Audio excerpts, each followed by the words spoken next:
Hello everyone and welcome to the EVN Disrupt podcast. My name is Nejdet Zaturyan. I'm the editor of the creative tech section here at EVN Report. My guest today was Gevorg Soghomonyan, the founder and CEO of AimStack. Gevorg shared with us the product they're building, his thoughts on the MLOps space, and we also spoke about what it means to build an open source company. Thank you for listening. Gevorg-chan, thank you so much for being here today. Cheers. Happy to be here. Yeah, you're one of the first guys I interacted with even before moving to Armenia in the sort of Yerevan ecosystem. So I think that was like 4 or 5 years ago now. So it's a real treat to be able to talk to you about AIM today. Yeah, absolutely. I'm thrilled as well. By the way, I wasn't even in Armenia myself at the time. You were in Ireland, right? Yeah. So it's been a long time ago. It's been a long time, yeah. Gevorg, let's start with a little bit of your background. How'd you get into computer science? Yeah, so I'm born and raised in Armenia. Very traditional, like Armenian family. So I'd say a formative thing for me was basically my parents pushing me to go to FISMAT, which is a school local in Yerevan. So it's like a Soviet style. They jam a lot of physics and math into you unapologetically for a few years. Pretty much after that, it's either physics or computer science or math or something between those lines. So I studied in the applied math faculty of the Yerevan State in Yerevan. And then after that, I kind of tried a few universities. So it's been a mix and match. I did American University of Armenia, then went off to a startup in Ireland. Before that, I was working in Armenia. Yeah. So it's been a kind of convoluted one. Yeah. But I'd say those two universities have been pretty formative for me. I think if you look back on all our guests, most of them who are entrepreneurs, investors and stuff, one of the common threads amongst them is that they're FISMath grads. You're probably like the 15th one we've had on the show so far. Oh, wow. What do you think is so good about the school that filters out really high quality grads, high quality scientists and mathematicians and engineers? I think first of all, focus, right? That the school is aggressively focused on physics and math, which is, ingrained in the name of the school as well. For me, it was this exposure to a different way of thinking, competition, intellectual competition in a way that when you express yourself, the teacher, the way they engage you. So obviously, as someone like me who have had like several teachers who have been very influential, especially the formative years. Pretty much all of my friends have a teacher or two from FISMAT who have been very formative. And also what's interesting about FISMAT, and I don't think everybody talks about this, but they have took one of the key schools in the country and built it in one of the nastiest neighborhoods in the country. So that's another thing. Why is that important? Maybe. Well, you get exposed to both worlds. Okay. Yeah, it's like a bubble within a. There is it takes certain level of gut and stamina to get from the gates of the school to the point when you take a bus back home. Yeah. That in between definitely has some adventures in it. Okay, so you were working at a startup in Ireland as an engineer, and then at some point you decided to start your company AIM. Tell us that story. So I was studying at the American University. I was working at one of the local companies here as a software engineer. So I started working very early on, which is not a good thing. I wouldn't recommend the kids doing that. But why is that? It's better to focus on studies, right? Yeah. But you end up doing. I had my reasons because I wanted to help my parents, etc. So I ended up landing this kind of contract gig where I was coding from a cafeteria from the American University of Armenia for this Irish company with a few guys here. Then I ended up at some point I was working with them alone, basically coding in between the exams. And then it was basically March of 2014. I see, this very famous Cisco exec has left Cisco and is starting a new company. And I was reading the names. I was like, these are the guys I work with. Interesting. So I had no idea. So Barry O'Sullivan was one of the senior VPs of Cisco at the time. It's a large telecommunications company. So he had left Cisco to start this company called Alto Cloud, which was partly in Ireland, partly in Palo Alto. So it was a no-brainer. I literally left. So I was already fully consumed by Paul Graham articles. I was deep into it. I was very deep into it. So it was a no-brainer. So you knew you wanted to build a company even? Oh, big time. When you read that startup equals growth article like 5 times, 10 times, start thinking a lot about it. Right. Was AIM your first crack at starting a company? Yeah. So this is your first one, and it's so far so good. First one, yeah. Time will show. Right. So I've been thinking about this for since 2017, but Gore and I, we started in 2019. Mm-hmm. So tell us a little bit about what it is that AIM does. So AIM is an open source library that is really good at collecting large quantities of machine learning metadata about machine learning training and other parts of the machine learning process. A lot of this multidimensional metadata, and it allows the researchers to compare them in a very few clicks in a very scalable fashion. And that's what we are known for. That's what a lot of people are using our product for. For our listeners who aren't familiar with machine learning, explain what machine learning metadata looks like. What is it that you guys are tracking? Yeah, right. So if you think about the regular software, the way it gets changed, humans change it, right? So when you read the code, the code is the source of truth for regular software. You can read, you can think about it, you can comprehend about it, and you can change it. And when you change, that's how basically software gets developed, and then it goes to production, and then it changes. So basically, regular software, also known as software 1.0, get changed in a human pace. At the code level. Yeah, and the source of truth for that type of software is the code, where that's what gets deployed. That's what the end result is. That's what you hire people to do, etc. But when it comes to the machine learning or AI, code is just the beginning of the whole game. You write the code, you need to have the data, and your goal to produce a kind of a model so that you can end up, deploying it into some type of a environment where it can bring value, right? So the way you end up building the model, the model it's a computational process where a code gets combined with data, with the compute, with some pipeline, and then the model changes at a very exponentially faster speed than software 1.0. It does change, and so the model, you cannot read the model.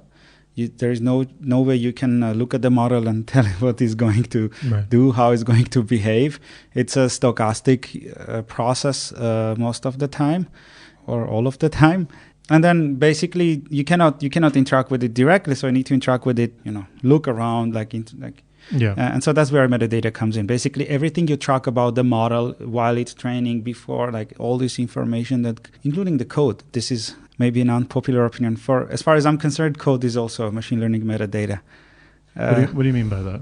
It's part of the puzzle that makes the model happen. Maybe data would be a stretch to call a metadata, but code, for instance, includes the hyperparameter, right? So you kind of say, oh, these are hyperparameters. I want to tweak one value inside the hyperparameter and then rerun again. And it's the same with code. If you tweak even a small, dropout whatever value, or maybe a small tweak in the architecture, or maybe size of the feature vector, that's still, you want to try to get a model. And AIM tracks all of that. Oh yeah, we do track everything that moves. So you guys kind of do version control for machine learning? Yeah, whatever we track, it definitely gets version controlled. Right.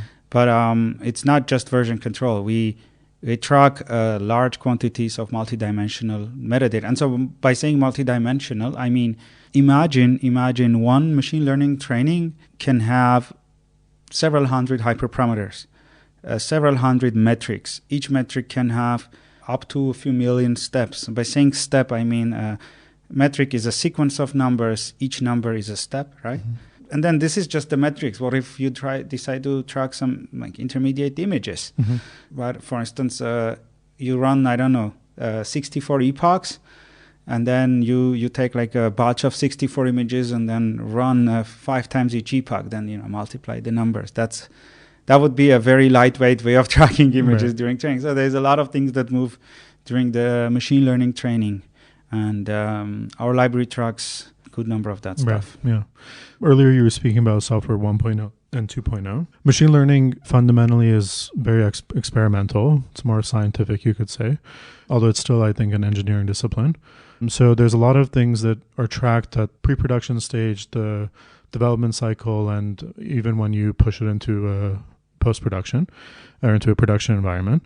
So there's this whole tooling that is being built in order to help bring machine learning models out of the labs and the universities into the real world in production. And this is what we call MLOps, right? So there was DevOps that emerged 20, 25 years ago with tooling like AWS and Docker and Kubernetes and stuff. And now there's this sub-industry emerging around MLOps. Tell us how you sort of see that space today, how you see the tooling being developed and maturing. Oh, man. Well, there's several versions of this conversation we can have. So it's obviously one of the fastest growing and hottest areas of this whole machine learning frenzy, which is a real one. The real companies are being built with real revenues all across the pipeline. So tooling is essential, right? So first of all, it's important to state that for the type of work that you do with machine learning, you need to have tools to be somewhat efficient. Therefore, the need for these many companies are emerging at different parts of this infrastructure that trying to solve pains. Yeah. And so it's quite competitive. There is lots of players out there, basically targeting many different actors in the market, the researchers, the MLOps people, the labelers. Mm-hmm. So there's quite a bit of people involved, right? Because first of all, you need to have the data, then you need to have the compute.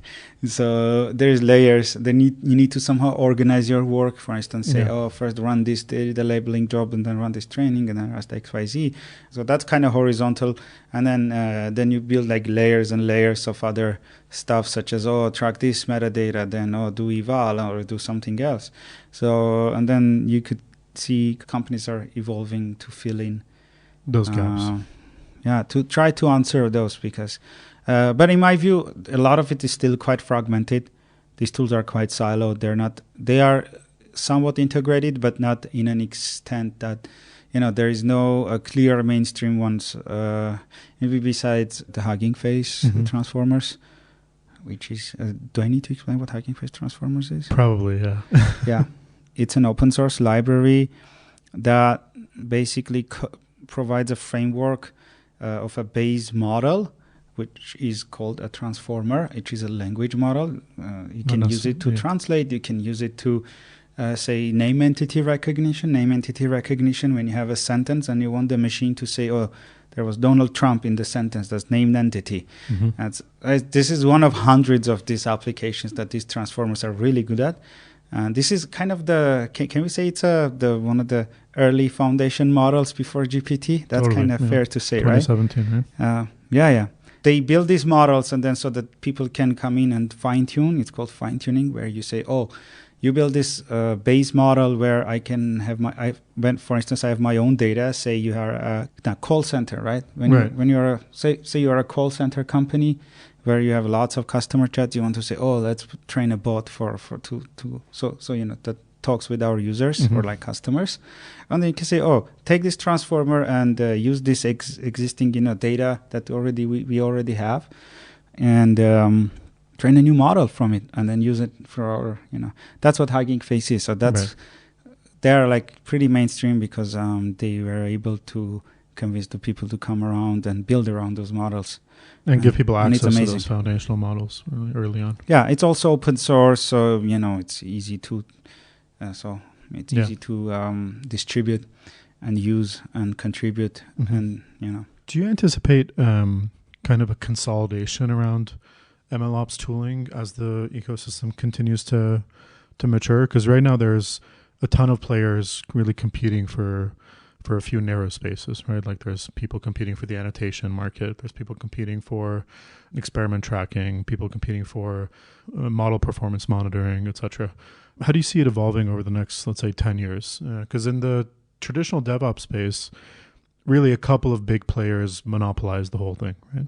Mm-hmm. If you look at the story of the traditional DevOps, or just overall the story of these types of developer tools, or story of these types of fragmented markets, usually what happens is somebody orthogonal comes in. Can we say orthogonal? So orthogonal means you're playing on this, playing field, and then another playing field gets created. Right. That's you're like not aware of, or you didn't anticipate. Yeah. Basically a kind of a completely new way of doing things that comes in and makes the other guys obsolete. Mm-hmm.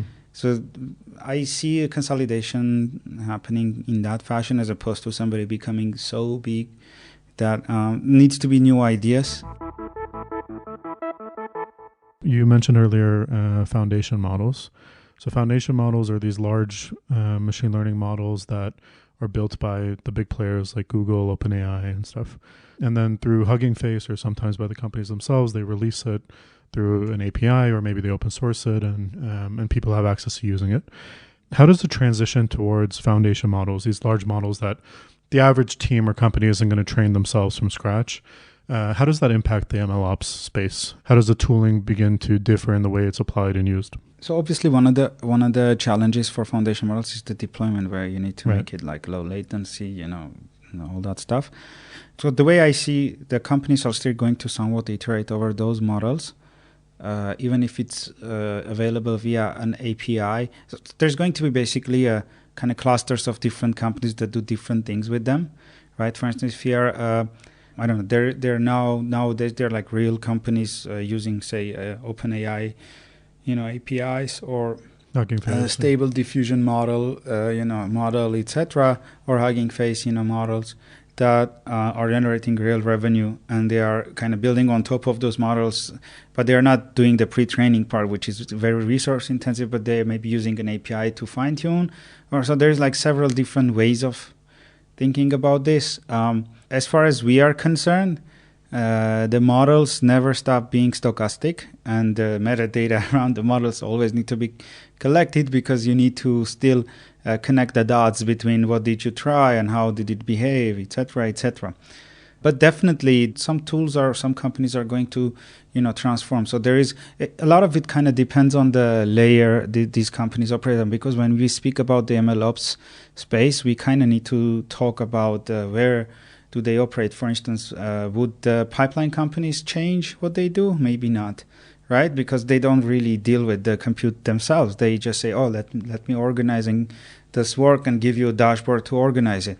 And then the other question is, great, foundation models are great, but in reality, there is a bunch of other predictive models of different types that are still out there being deployed, bringing value to companies, and companies are building around them, etc. For instance, maybe you shouldn't try to kill a fly with a big gun, right? Right. So therefore, foundation models are going to definitely enable several categories, revolutionize the way some of the companies think about themselves, what they do and how they do. If you're any kind of company who does with the image editing, you should be deeply thinking about it. If you're any kind of company who does something with text, chatbot, or search even, right? So you can open that conversation with a search. So basically, these foundation models at this stage are really good at a few things, right? They help you write code, right? The Copilot.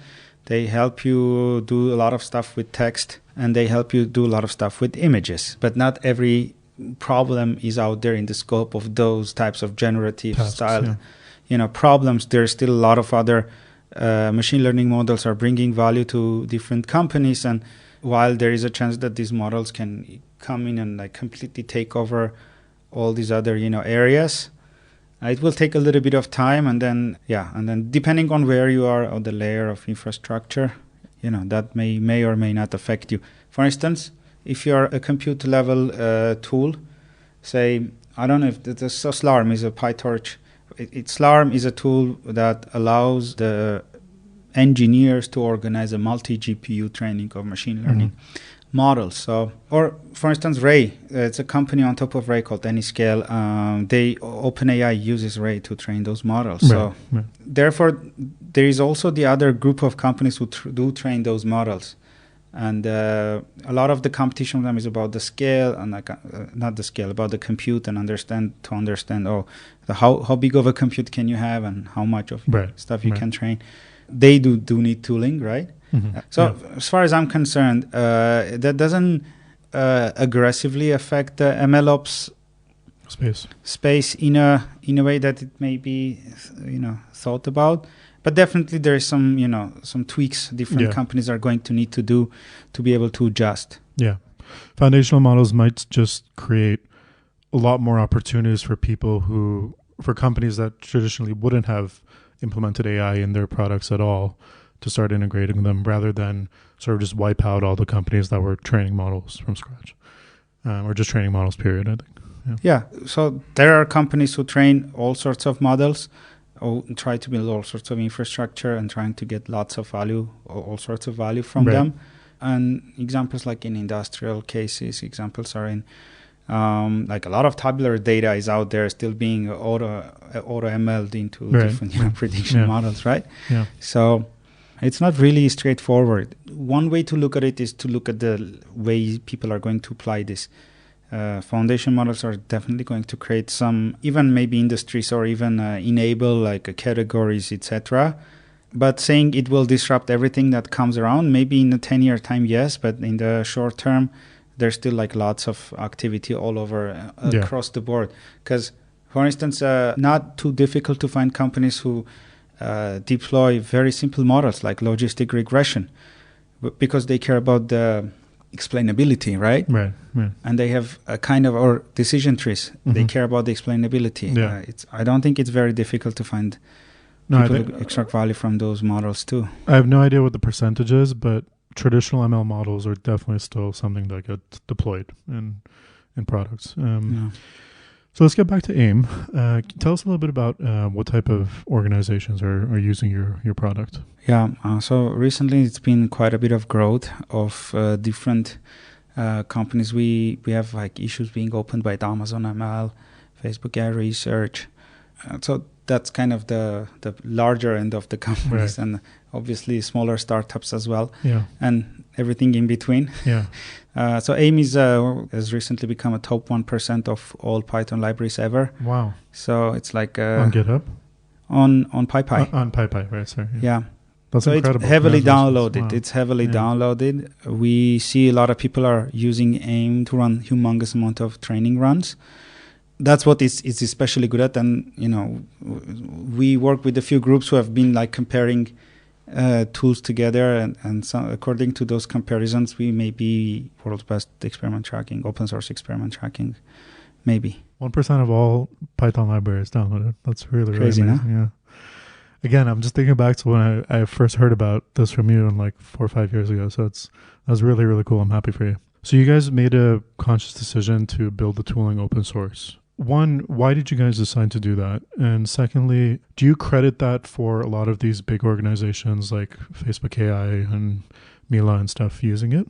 Like, does that give you a level of visibility and exposure that helps large players adopt your product? Honestly, the decision to go open source was a little bit more pragmatic / conclusive. So basically, my co-founder Gore and I were like thinking about the product. So my background is I have been building machine learning infrastructure since like 2017, and I had a chance to be exposed to a lot of the problems even today that are kind of some categories are kind of being spun up. So it was pretty much obvious at the time that all of these need to exist for somebody like me to not have that much pain. Yeah, because I did have a lot of pain, like at the time of trying to figure out, for instance, how do I make several hundred models work at the same time, and then how do I keep track of all of these, moving pieces, right? And obviously, we had an idea of what had to be built. So we have decided, let's go and talk with a lot of researchers and like make a product for the researchers. And we decided, let's make it enterprise, closed source, etc. As us being, a faithful believers of what Paul Graham has to preach about talk to your users and customers and build, talk to your users and customers and build. Let's go. So we started with that. And some of the problems we were having was we would get like having a pilot with a company XYZ, and then this company XYZ says, if you build this specific feature, that would be great. We would need that. That would add us a lot of value. Okay, great. We go back. We take 2 weeks. We build it out. We go back, say, hey, we have already built it. Great. We're deploying. We're doing it right. Then say, I'm already out of that problem right now, and I have this problem right now. There you go. And then we go back and build. So we found ourselves in this endless cycle of catching up with these moving requirements, right? And so that's what led us to believe, maybe we should think about the foundation. We build certain roadmap, and people, if they want extra stuff, they can build for themselves. But also, it would be so much easier to try out our work. Right? Because it's low barriers. And then also we would get in those conversations a lot easier and faster. Yeah. And also we obviously the DNA of the machine learning is in the open source, if you think about it.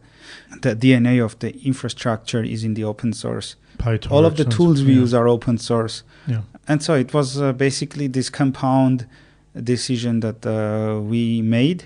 There was also another component to it of, okay, great, suppose you go to open source. Where do you start from, right?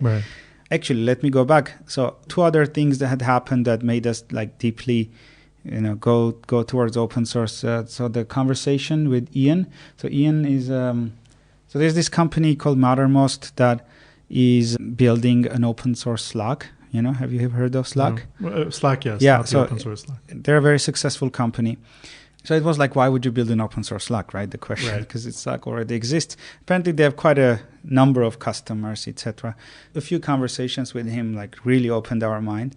So at the time we were at the Berkeley Skydeck, we got introduced by a few, introductions, and so we were lucky to have that chat with Ian. And so that has been basically a turning point for us. It was it's possible to build a great business on top of open source. Right. And was let's go. For some people that might not be so intuitive, can you talk a little bit about how an open source product turns into a business? How do you guys monetize it? How does that work? So the recipe, I'd say for open source is very much similar to what freemium is, right? You build a free product and hope a lot of people will use it, and then you hope either an extended version of that product or maybe even something parallel to that product that's somehow connected to each other with basically 2 ways, right? You either sell an extended version, which is the freemium, or you use an open source project to as a channel to lead to another product that's a paid product. Right? So those 2.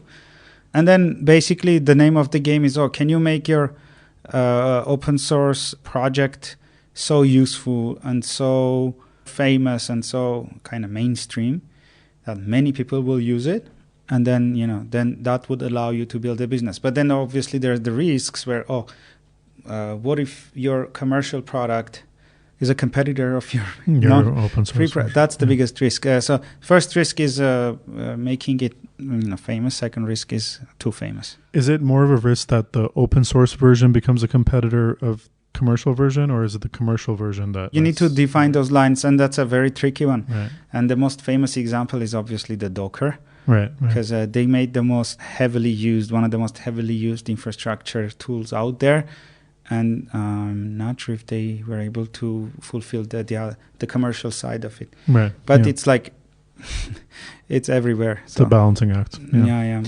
So you guys have a commercial version of AIM as well? We are in the process of building one. Got it. Yeah.